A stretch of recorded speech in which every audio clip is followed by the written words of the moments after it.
top 3 ways to keep pressure from getting to you. In this presentation, you will learn of the top 3 ways to keep pressure from getting to you. First, you want to start projects on time, or even earlier if possible. Many people will not start promptly on projects.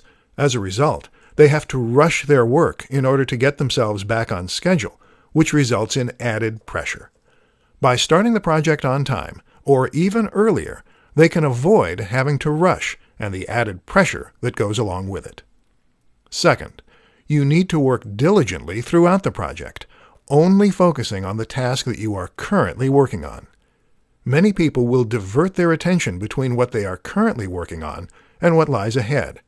While considering potential problems and preparing ahead of time can be helpful, too many people will let themselves get distracted by potential problems that may be encountered at later stages, preventing them from focusing on the current task and completing it as well as possible in the shortest amount of time possible.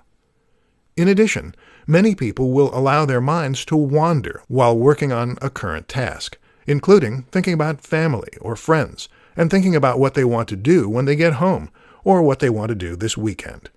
This also takes away one's focus from completing the current task as well as possible in the shortest amount of time possible.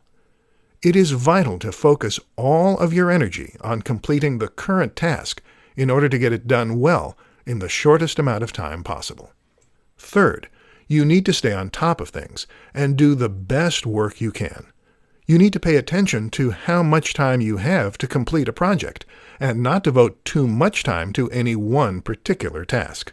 The project itself will not turn out as well if you devote too much time to one task and take away time from another task, either resulting in you doing poor work or taking more time than is expected or allowed.